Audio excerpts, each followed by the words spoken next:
on the night that U.S. Special Forces operations ended al-Baghdadi's miserable life. The brave men of the elite Special Forces team that so perfectly carried out the operation had given their mission a name, Task Force 814. It was a reference to a special day, August 14th, Kayla's birthday. Carl and Marcia, America's warriors, never forgot Kayla, and neither will we. Thank you.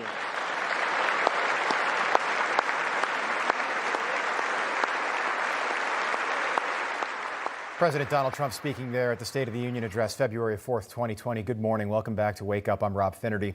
The daughter of our next guest was a devoted humanitarian aid worker who was kidnapped by ISIS on her way back from a Doctors Without Borders hospital in Aleppo, where she was working at the time.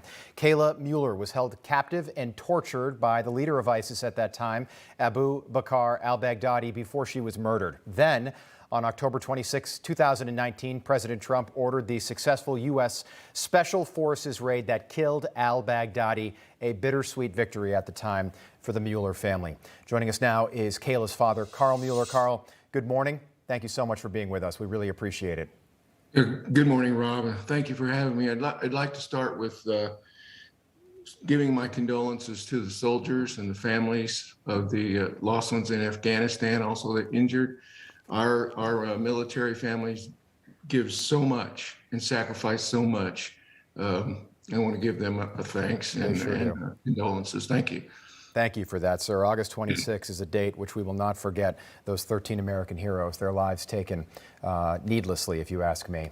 Carl, the last few weeks, as you just mentioned, have been trying for so many Americans. I'm wondering what it's been like for you watching this sad retreat from Afghanistan play out.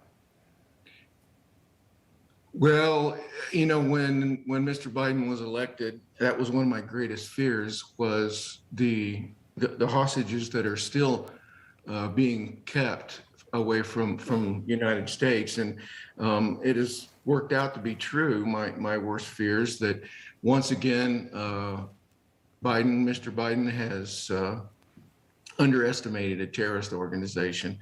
And this is the result. This is 12 U.S. soldiers, 20 injured. And, you know, the list goes on. You have to have a lot of concern for the people of Afghanistan as well. A member of ISIS pleaded guilty in federal court on Thursday for his role in the torturing and killing of your daughter, Kayla, and 3 other American hostages at that time. He now faces a mandatory life sentence behind bars when he is formally sentenced. Does that bring you any sort of closure as a result, or is that just, you know, that's just part of the process? You're happy to see it happen, but maybe not. Well, we are happy to see that happen. All of the families of the 4 American hostages that were killed actually requested that those 2 Beatles, as they were nicknamed, be brought to the United States and prosecuted in the federal court. We have to thank Attorney General Barr for following through with that for us.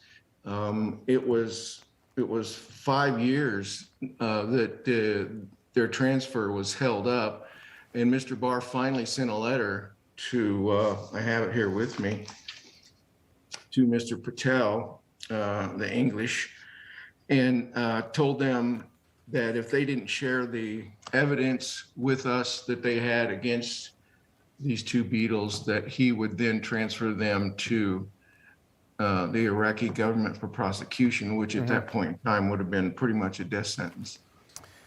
Pretty emotional to see that night. I remember watching that play out when you were at the State of the Union address. Kayla is now known as the girl left behind. Former President Barack Obama was in office at that time, and he was criticized for not doing more to get your daughter back. Why wasn't more done to make sure that Kayla and anybody else who's behind enemy lines isn't brought back safely to U.S. soil? Well, I don't have an answer to why more wasn't done. And we heard time after time, we're doing everything we can, but they weren't. The American hostages just were never a priority with the Obama administration. I truly believe that. So many missteps, they just mismanaged the whole situation. When our daughter was being held by ISIS, Senator Feinstein released her study on the torture at Guantanamo. I'll never forget the day I heard that on the radio. I pulled over to the side of the road. I was on my way to work. And I called Senator McCain. I had his cell phone at that time. I said, Senator McCain, doesn't she realize that our daughter and the 3 other Americans are being held by the very comrades she's now telling the world that we tortured? Yeah. And in my little investigation, I have found out that President Obama had to sign off on that being released. And that was just one of many mistakes that were made. And the final one, the final mistake was made by the president in his interview on February 2nd. He was asked about the American humanitarian aid worker, and he says, the U.S. is deploying all its assets that we can. We're working with our coalition allies. Right. Yeah, we're deploying everything we can, February 2nd. He just turned Kayla into a liability they couldn't afford to keep. Our daughter was killed just a few days later. Oh, my goodness. I'm so sorry, sir. Thank you so much for telling part of Kayla's story. She was such a brave young woman. And it just to hear you mention that Nancy Pelosi was defending the people that were being tortured and held at Gitmo, it makes the hair on my back of my neck stand up. I'm so sorry to hear that, sir. And thank you for being with us. We appreciate it. Oh, thank you. Hey, I'm Rob Finnerty. Thanks for watching. If you enjoyed this video, please join the conversation in the comments below. Don't forget to subscribe, too. Hit the bell icon to be alerted to breaking news. And remember, there's a whole lot more on Newsmax TV, America's fastest growing cable news network. Newsmax TV, where real news for real people.